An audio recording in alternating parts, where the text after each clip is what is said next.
네, 수요일 이분들과 토크로 꽉꽉 채우는 시간입니다. 토크킹 코너입니다. 김재섭 국민의힘 도봉갑 당협위원장, 장윤선 정치전문기자, 변희재 미디어치 대표 함께합니다. 안녕하십니까? 네, 안녕하세요. 안녕하십니까?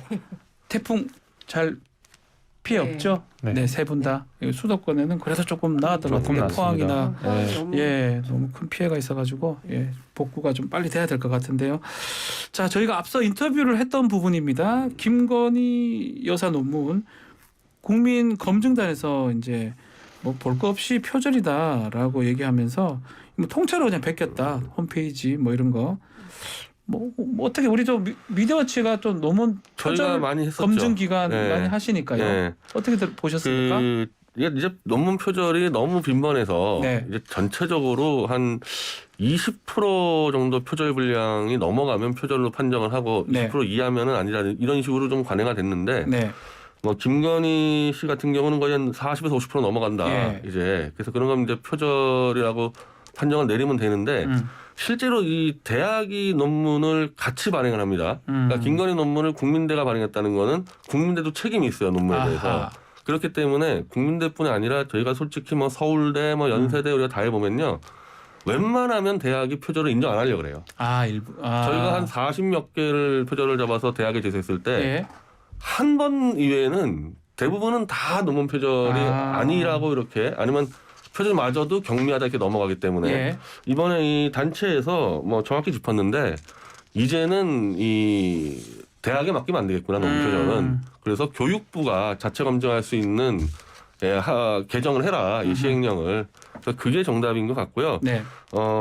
제가 봐도 김건희 씨 논문 표절은 분명하지만 다른 사람들도 이 정도 표절한 경우 허다해요. 허다합니다. 사실 꼭 이 사람은 표절한 건 아니기 때문에 이거는 한 개인 공격보다는 이제 제도적으로 개선해야 되겠다, 뭐 그런 생각을 합니다. 자, 우리 장윤선 기자님요. 근데 일단은 이게 석박사 논문 제대로 쓰는 경우에는 최소 5년 이상의 이제 노력이 필요한 건데요. 그런 분들의 입장에서 보면은 연구자들한테는 굉장히 좀 모욕적인 이런 일이 아닌가라는 생각이 좀 듭니다. 그리고 어찌됐든 지금 그 2008년 박사학위 논문, 그리고 대학원 다닐 때 썼던 학술지에 게재했던 논문 뭐 3편 다 이렇게 해봤더니 모두 860문장 가운데 220문장이 출처 없이 그냥 싹 다 무단 이용됐다는 거잖아요. 그래서 제가 보기에는 이런 정도의 수준이라면 최소한 뭐 사과와 그다음에 지금 그 받은 학위에 대해서 취소 처분 뭐 이런 것이 필요한 거 아닌가. 그런데 일단 국민대 태도 앞서 말씀하신 대로 뭐 검증 시효가 지났다, 뭐 본조사는 불가능하다. 그래서 이제 교육부가 그런 거 없어졌다 2011년에 그러니까 해라라고 했지만 결과적으로는 작년 11월에 재조사 해가지고 표절률이 굉장히 낮다, 이런 주장을 했어요. 근데 10% 미만 정도로 알려졌는데 실제로 이번에 국민검증 해보니까 40% 이상이라는 거잖아요. 볼 것도 없이 다 표절이다, 이런 건데 제가 제일 암담한 거는 국민대 교수회의의 그 자체 검증 투표 결과입니다. 그러니까 하지 말자라고 반대한 게 61.5%고 찬성이 38.5%였거든요. 그러니까 대학이 그 뭐 진리의 상아탐 이런 건 다 차치한다 하더라도 최소한의 학문적 양심 뭐 이런 것조차 없다고 한다면 이게 지금 살아있다고 할 수 있는 거냐라는 비판이 가능할 것 같고요. 다행인 것은 이제 숙대 학생들이 나서기 시작했습니다. 그래서 어제부터 그 서명 운동 하고 있는데 벌써 1,300명 정도가 서명에 참여했다고 하니까요. 드디어 학생들이 나섰다, 이런 얘기를 해서 뭐 이 부분이 어찌됐든 굉장히 중요한 포인트가 되지 않을까 싶습니다. 김시일 위원장한테 같이 여쭤보겠습니다. 국민의 어제 논평에서 이재명 대표를 지지하는 정치 단체다, 이 검증단이다, 이런 식으로 표현을 했거든요. 이게 하는 게 이게 도움이 될지, 이거는 이 부분 어떻게 보십니까? 그러니까 뭐 전형적으로 쉽게 말해서 메신저를 공격해서 메시지의 힘을 약화시키는 방식인데, 그러니까 제가 봐도 김건희 여사의 논문에는 문제가 있어 보입니다. 근데 그 변희재 대표님 말씀하신 대로 이 논문의 표절 여부는 대학의 자치사무로 결정이 되는 거기 때문에 대학이 그렇게 결정한 이상 제3기관이 공인된 제3기관이 평가하지 않는 이상은 일단 대학의 자치사무를 존중해야 될 텐데 그 김건희 여사의 뭐 문제가 있는 논문에 대해서 재검증을 계속하자. 이거 뭐 제3기관에 하자라고 했을 때 적어도 민주당에서 2명은 웃지 못하고 초조해하고 있을 겁니다. 2명이 누구죠? 하나는 조국 전 장관이고 하나는 이재명 대표죠. 왜냐하면 조국 전 장관도 비슷한 논란이 있었어요. 서울대 논문의 표절 시비가 있었을 때 당연히 서울대에서도 아까 말씀하신 대로 뭐 이거 표절 아니다 이야기했거든요. 그리고 나서 조국 전 장관이 했던 소리가 적어도 논문 가지고는 정치적 공격하지 말자라는 이야기를 조국 전 장관이 직접 본인의 입으로 하셨습니다. 마찬가지로 이재명 대표 역시도 대선 후보 기간에 가천대 논문 표절 여부가 있었는데 그 당시에도 뭐 표절 아니다 이렇게 얘기를 했어요. 그러니까 대학의 손에 맡겨서는 이 표절 여부를 판단할 수가 없는데 적어도 모든 논문들을 정치인들, 유력 정치인들의 모든 논문들 다 꺼내놓고 재검증 여부를 판단하자라고 했을 때 적어도 이재명 대표와 조국 전 장관은 떨고 있을 것이다 라고 생각이 듭니다. 변 대표님 하고 싶은 말씀이 있는 것 같아요. 이재명 대표하고 조국 장관 논문도 저희가 표절 잡아서 다 의논을 했기 때문에 제가 상황 잘 아는데 이재명 대표는 그때 성남시장 신분 때에서 논문을 반납을 했어요. 판정 나오기 전에. 가천대 석산 반납을 했습니다. 자기가 문제 있다 해가지고. 그러니까 사실은 이 지금 김건희 씨도 학자가 아니잖아요. 그러니까 이 정도 논란 되면요, 그냥 사과하고 논문을 반납을 해서 정리하는 게 맞지 않나 이런 부분에 대해서는. 네, 그렇게 정리를 하고 아까 말씀드린 대로 더 이상 대학에만 맡기면 안 되겠다는 논문 표절 검증은 그래서 교육부가 제3자로서 감시하고 검증할 수 있는 제도를 만들면 될 것 같습니다. 자, 이 결국 그 어제 검증단 발표 때문에 특검 요구에 힘이 실리는지도 궁금해요. 이게 뭐 야당 특검 그 부분에 논문 얘기는 나오지 않고 있지만 그래도 도이치모터 주가 조작이라든지 이런 것들이 지금 문제가 되기 때문에 글쎄 특검 변 대표님 말씀 먼저 들어볼까요? 특검을 추진하고 있는데 이 가능성 어떻게 보십니까? 이 특검은 이 대선 전부터 어떻게 보면은 이재명, 윤석열을 지지하지 않는 제3의 이 사람들은 대부분 다 쌍특검을 주장을 했습니다. 양쪽 다 특검을 하자. 왜냐하면 그 당시에 둘 다 검찰 수사에 다 걸려 있었고 그렇게 되면은 검찰 수사에 따라서 대선이 결정나고 그렇죠. 혹시 둘 중에 누구 하나 이기면은 반드시 정치보복 수사가 들어갈 거기 때문에 이건 깔끔하게 윤석열 쪽 의혹, 이재명 쪽 의혹은 다 쌍특검으로 다 해결하고 가자가 주장을 했는데 지금 와서 보면 이제 이게 맞는 거죠. 그러니까 이재명 대표는 지금 이제 검찰 수사를 앞두고 있는데 안 믿을 거 아닙니까? 검찰 수사를 발표를 했을 때 기소를 했을 때 이재명 대표가 받아들이겠습니까?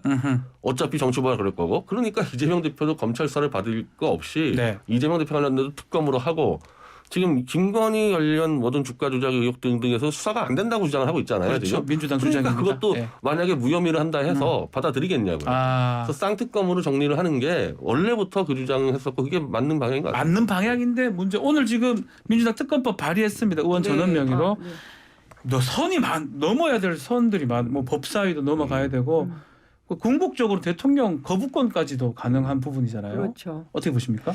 그러니까 사실은 험난하죠. 그러니까 법사위 통과되기 굉장히 어려울 것이다라고 권성동 원내대표가 얘기했는데 그 현실적으로 제일 먼저 맞닥뜨릴 난관인 것 같고요. 그래서 패스트트랙 얘기도 나오기도 합니다. 그런데 그걸 앞서 말씀하신 대로 설령 그렇게 태운다고 신속 처리 법안으로 넘긴다 하더라도 어쨌든 종국에 대통령이 거부권을 행사해버리면 패스트트랙 해봤자 의미가 없는 거. 330일. 330일이죠. 그러니까 지금 해도 내년 이맘때 되는 거기 때문에 그래 통과된다 하더라도 대통령 거부권 행사가 가능한 거니까요. 그러니까 이게 산 넘어 산 뭐 이런 건데요.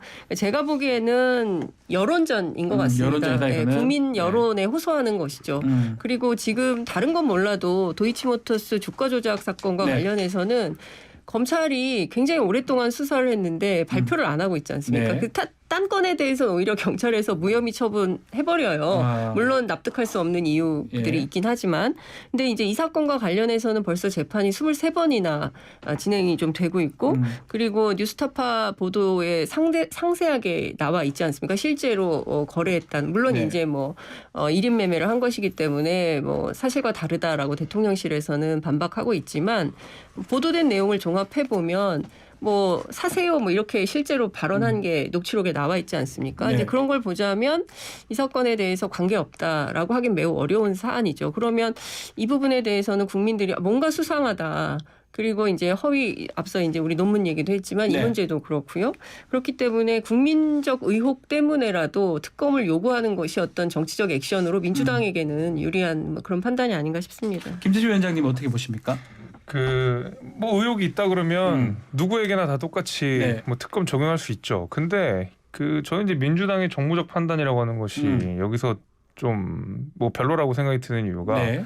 과연 김건희 여사랑 이재명 대표를 쌍특검으로 묶는 것이 균형이 맞느냐는 문제를 한번 생각을 해볼 필요가 있어요. 어떤 의미입니까? 예를 들면 아까 전에 그 변 대표님께서는 네. 후보 시절에는 윤석열 대통령과 이재명 후보 사이의 쌍특검이었어요. 근데 이번에는 윤석열 대통령과 이재명 후보가 아니라 김건희 여사와 이재명 대표 간의 쌍특검이라는 것이고 적어도 김건희 여사와 관련된 특검을 한다 그러면 그 내용이 뭐 도이치모터스 주가 조작 사건이라든지 뭐 많이 나가면 허위 경력 이력 정도인데 이재명 대표에게 향한 이른바 사법 리스크, 사법 의혹은 적게 잡아서 6개, 많게 잡으면 10개거든요. 그럼 무엇을 내용으로 할 건지 민주당이 스스로 얘기할 수 있을까요? 저는 민주당이 이재명 대표를 향한 사법 의혹 중에 무엇을 대상으로 특검을 하자는지 전혀 얘기하지 않고 있는 상황에서 10개 다 걸 건가요? 저는 그것도 잘 모르겠고요. 지금 민주당이 검찰에 대해서 끊임없는 불신들을 얘기하고 있는데 그건 제가 왜 불신을 이야기하는지 알겠습니다. 근데 검찰이 수사하는 거 관련돼서도 국민의힘이 죽어라고 민주당을 공격했던 이재명 대표를 공격했던 법인카드 의혹 관련돼서 불송치 결정 나왔고요. GH 합숙소 이거 미심쩍다. 이거 분명히 문제 있다. 크게 이거는 뭐 처벌받을 것이다 했는데 불송치 나왔잖아요. 네.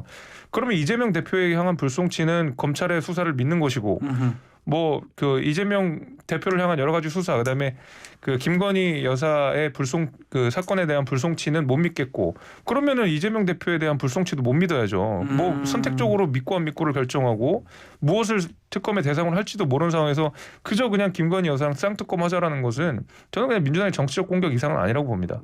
뭐 장 기자님 하실 말씀 있습니까? 아니 뭐 제가 보기에는 뭐 어떤 이슈를 다룰 거냐 이것은 이제 만나서 여야 간에 협의를 해야 되겠죠. 네. 그러면 이제 그 최대한 할 수 있는 최대치를 뽑아내든지 아니면 최소치를 뽑아내든지 해서 이거는 합의의 과정에서 뭐 정해질 문제지 지금 공중전에 대고 얘기할 문제는 아니고 어쨌든 이재명 대표는 스스로 본인이 특검 받겠다 수용한다라는 입장을 후보 시절부터 계속 강조해 왔기 때문에 경우에 따라서 근데 사실 이게 이루어질 가능성은 저도 많지 않다고 생각을 합니다. 그렇기 때문에 정치적 공세가 더 강하다 이렇게 볼 수 있겠죠.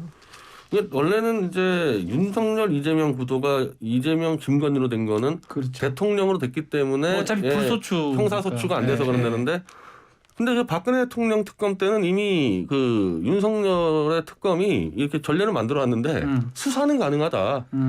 소추 안 할 뿐이지 수사는 가능하다. 그래서 그 원칙 적용시키면 사실은 윤석열 대통령 수사를 받으면 되는데 그 중에서 지금 대장동 문제가 지금 은근슬쩍 빠져 있어요. 그렇죠. 지금 모든 이슈에서. 사실은 대장동 문제는 양측 다 걸려 있었거든요.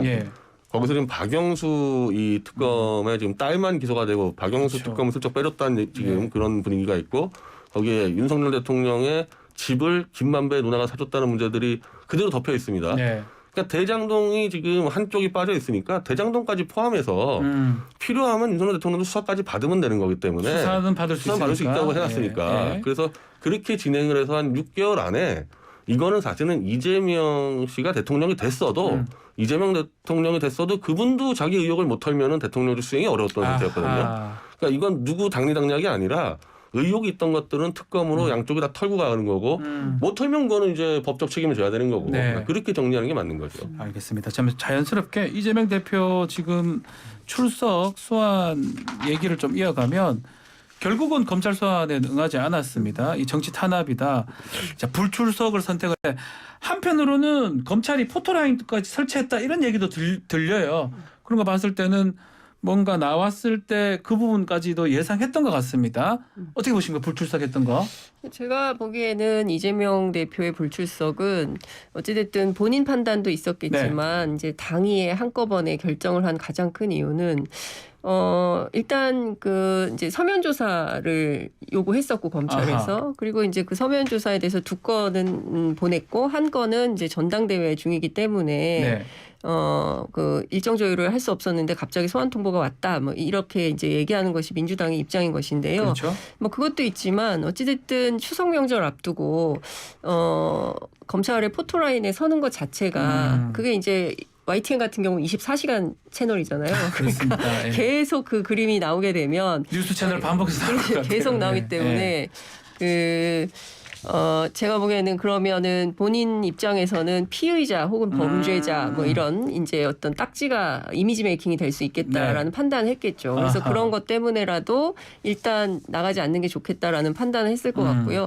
그리고 더 중요한 것은 어찌됐든 당대표 되고 나흘 만에 이렇게 그 공격을 해온다는 것에 대해서는 야당 입장에서는 정치 탄압이라고 반박을 할 수밖에 없는 상황이 아닌가. 그리고 당 차원에서도 네. 그런 판단을 하고 공동 대응하자 이런 입장을 정한 것 같고요. 그동안 이재명 대표에 대해서 반대편에 섰었던 중진들도 함께 나서서 문제 제기를 하고 있는 거고 내부를 좀 취재해 보면 이렇게 된 마당에 이재명 대표에 대한 공격을 하기가 매우 어렵다. 어찌됐든 지금 상황은 당 대표가 공격받고 있는데 거기다 대고 이재명 대표가 문제였다라고 지적하니까 당내 공격하기 그렇죠. 어렵다는 당내에서 거죠. 공격 예. 일종의 뭐 내부 총질 뭐 이런 비판에 또 올라올 수 있기 때문에 그 부분에 대해서는 지금은 비판하고 싶어도 비판할 수 없는 상황이다 이런 얘기들을 하고 있어요. 김지수 위원장님. 저는 그 추석 밥상에 이재명 대표 포토라인에 선 것을 계속 올리기 위해서 검찰이 이거 뭐 기소했다, 뭐 소환 통보했다라고 네. 하는 거는 저는 그거는 좀 납득이 잘 안 돼요. 그러니까 2022년 추석이 9월 10일에 있을 것이고 예.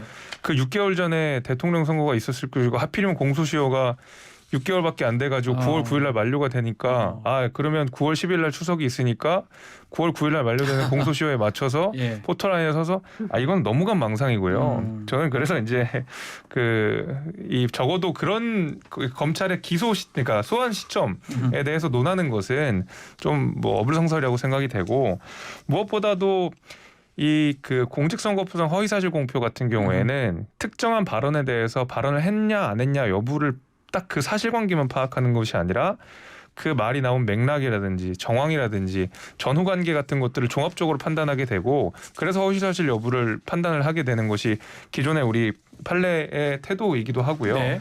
그러다 보니까 서면으로 불충분한 경우에는 당리 소환조사에서 진술을 듣고 소명 기회를 받은 경우들이 있습니다. 그렇지 않고서 검찰이 그냥 기소해버리면 한번 그 이재명 대표의 말 한마디 듣지 않고 기소해버리면 그건 민주당이 가만히 있겠어요. 네. 그런 의미에서 시점이 좀 묘하긴 하지만 시점 이상하긴 적어도 하지만 민주당이 이걸 가지고 너무 정치적 공세라고 예민하게 반응할 필요는 없다고 생각이 듭니다. 근데 저는 내용을 좀 들여다볼 필요가 네. 있어요. 이제 선거법 위반 사건이기는 한데 이게 경기도 지사 시절에 그 작년 10월 21일 날 국감장에 나와서 한 발언이 좀 네. 문제가 되고 있는 거거든요. 그러니까 그 하나는 그 경기도 국감장에서의 발언이고 또 하나는 방송 인터뷰에서 그렇죠. 김문기 씨 모른다 뭐 이거 얘기했던 거. 그러니까 두 가지가 지금 핵심이고 또 하나 뭐 다른 별건이 있다. 근데 그와 관련해서는 지금 구체적인 내용은 나오지 않는 것 같습니다. 그리고 어제 있었던 압수수색에서 뭔가 또 나왔다면 또 추가해서 더 그렇죠. 조사할 수 있겠죠. 그렇지만 그 내용이 뭔지는 아직 공개를 하지 않고 있기 때문에 자세한 건 모르는데 그러면 국감장에서 이재명 당시 경기도 지사가 그 예컨대 백현동 개발과 관련해 가지고 국토교통부로부터 뭐 협박을 받았다. 이게 네, 이제 그 협박을 허위사실 받았다를 공표다? 그렇죠. 네. 근데 그 협박을 내가 받았다. 나는 협박으로 느꼈다. 이런 거하고 협박의 증거가 뭐냐, 근거가 뭐냐 이렇게 찾는 게 약간 좀 결이 다른 것 같아요. 그러니까 그래서 협박의 근거가 되고 또 사실적 그 입증을 할 수 있는 내용을 뭐 검찰이 찾고 이런 거잖아요.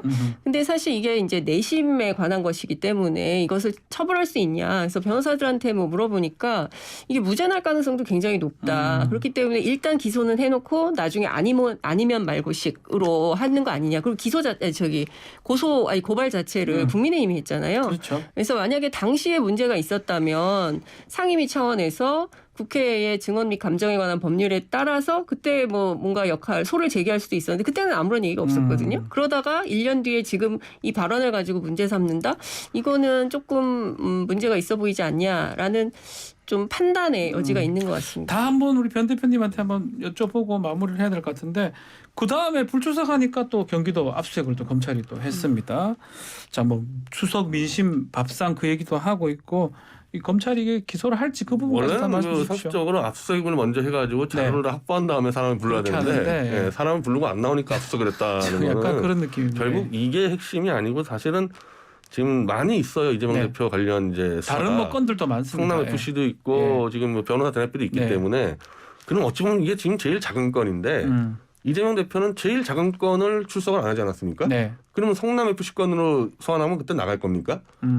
이미 이제는 쉽게 얘기하면은 이재명 대표는 검찰 수사에 협조 안 하고 안 믿겠다고 선언이 된 거예요. 이 얘기는. 그러면은 저는 어느 시점에는 이재명 대표가 직접 국민 앞에 나서서 검찰 수사 중단하고 특검으로 다 넘겨라. 내가 특검을 통해서 받겠다. 이렇게 정리를 해주는 그 흐름으로 가는 거죠. 그리고 아까 우리 김재섭 위원장이 너무 많지 않냐 특검을 하기에는. 그래서 제가 사례를 들면요. 박근혜 대통령 국정농단 특검이 줄줄이 다 적어놓고 세월호 7시간까지 다 적어놓고 네, 맞아요. 그거 이외에 박근혜 관련된 거 다 수사하라고 이렇게 해놨어요. 그러니까 뭐 되죠. 그러니까 이재명 대표는 그거를 준용해서 하면 되는 거죠. 가능은 합니다. 특검법 자체가 그랬기 때문에 법률 만들기 나름인 거고 뭐 가능은 한데 뭐 만만치는 않을 것 같기도 하고요.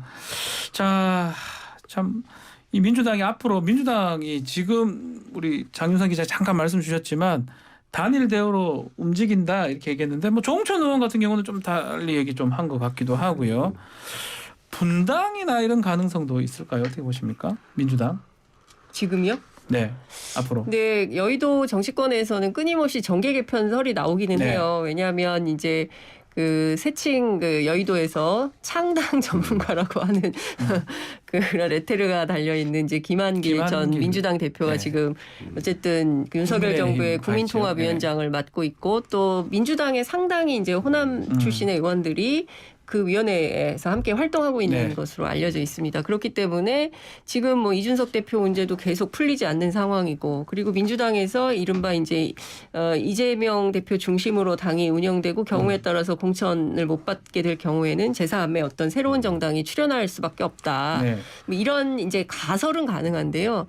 뭐 누누이 말씀드리지만 새로운 정당이 창당하려면 대선 후보급의 누군가가 깃발을 들어야 모이거든요. 근데 지금 수준에서는 특별히 그런 분이 보이지는 않습니다. 이를테면 지금 차기 유력 주자로 거론되고 있는 한동훈 장관이 깃발을 들겠습니까? 아니면은 뭐 안철수 의원이 다시 또 탈당을 하셔가지고 또 새로운 정당을 하시겠습니까? 제가 보기에는 지금으로서는 현실성이 없는데 내년 정도 됐을 때 총선에 가까워지면 총선 한 6개월 전부터는 어떤 움직임이 있을 수 있겠다. 그러나 지금은 뭐 이러저러한 불만이 있어도 우선은 뭐 당내에서 하는 걸 좀 보겠죠.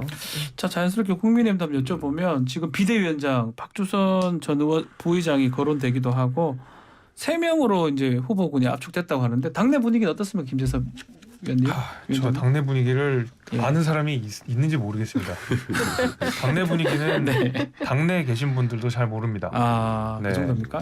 왜냐하면 그 사실 이제 주호영 비대위원장이 다시 비대위원장을 하는 것 자체는 정말 우스운 꼴이 되는 거기 때문에 국민들한테 설마 그렇게까지는 안 가겠지 했는데 다행히 그것까지는 안 갔지만은 그렇다고 해서 지금 비대위 모양이 좋으냐? 이제 사실 누가 오느냐의 문제는 아닌 것 같고 이미 잘못된 비대위에 사실 누가 오더라도 뭐 크게 달라지겠습니까? 이제 그런 의미에서 일단 비대위 자체의 정통성이라든지 정당성이 지금 상실된 상황 속에서 누가 비대위원장으로 오느냐는 큰 중요한 것은 아니고 결국에는 이 비대위라고 하는 것이 그러니까 비상 상황으로서 뭔가 수습해야 될 것이 마땅치가 않아요. 그것이 제거되는 위험도 아니고 제거되는 비상의 요인도 아니고요. 그러다 보면은 결국 차기 전당대회를 준비하는 비대위로서 역할이 한정될 텐데 그렇게 됐을 때는 사실 누가 오더라도 그냥 안정적으로 최대한 사고 안 나게 차기 전당대회까지 이끌어가는 방식으로 가지 않을까 싶습니다. 사람이 문제가 아니고 지금 상황이 지금 그렇죠. 문제라는 건데 실제로 내부를 좀 취재를 해보면 그 인물난을 겪고 있어요. 그러니까 비대위원장도 그렇고 비대위원도 그렇고 서로 안 하겠다고 하는 분위기거든요. 했다가 또 가처분 또 당할 수도 있고 또 물러나야 되고 뭐 이렇게 되기 때문에 대단히 위험하기도 하고요. 그런데 사실 이것은 1차 비대위 때도 마찬가지였습니다. 이제 그때도 무슨 얘기를 했냐면 지금 비대위에 들어가는 게 낫냐 아니면은 차기 당대표 선거를 준비하는 게 낫냐 뭐 이런 얘기들을 국민의힘 의원들이 했었거든요. 그러니까 이분들이 이렇게 얘기하는 이유는 2024년 공천 때문에 그렇습니다. 그러니까 공천에 어떻게 내가 처신하는 것이 유리한가 이제 오로지 이 잣대로만 보는 거예요. 그렇기 때문에 제가 보기에 국민의힘은 이 문제가 해결되기가 굉장히 어렵다라고 보는 겁니다. 이를테면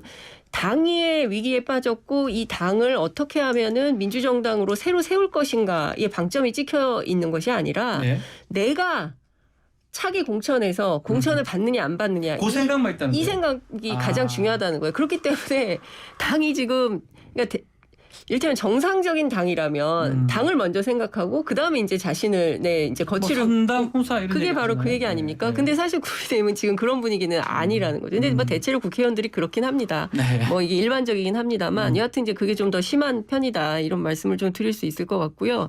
문제는 그래서 일단 주호영 위원장 같은 경우는 못하겠다고 한 거고 그 대안으로 이제 그 느닷없이 박주선 부의장을 이제 데리고 오면서 이제 새로운 서진 정책을 하기 위한 것이다 이런 얘기를 하는데 호남의 사선 중진이니까요. 그런 얘기를 하는데 뭐 여러 가지가 있어요. 뭐 검사 출신이기 때문에 권성동 원내대표가 선배를 새로 모신 거다. 뭐 이런 얘기도 있고 별의별 얘기가 다 나오고 있는데 여하튼 중요한 거는 권성동 원내대표가 한 언론에 뭐 나는 용산의 미션을 따르는 거다 이런 얘기를 했다는 것이죠. 그러니까 네. 당이 국민의힘이 스스로 자정 능력을 가지고 스스로 뭐 정화해서 어떤 새로운 대안을 찾는 것이 아니라 결국에는 대통령 눈치 보기 그리고 용산의 판단 뭐 이런 것이 어떻게 되느냐에 따라서 당의 운명도 결정되는 이런 상황이라는 것이죠. 그러니까 네. 주체적으로 본인들의 운명을 개척하거나 정할 수 없는 이런 상황이다. 이런 말씀을 좀 드릴 수 있을 것 편 대표 같습니다. 국민의힘 상황 지금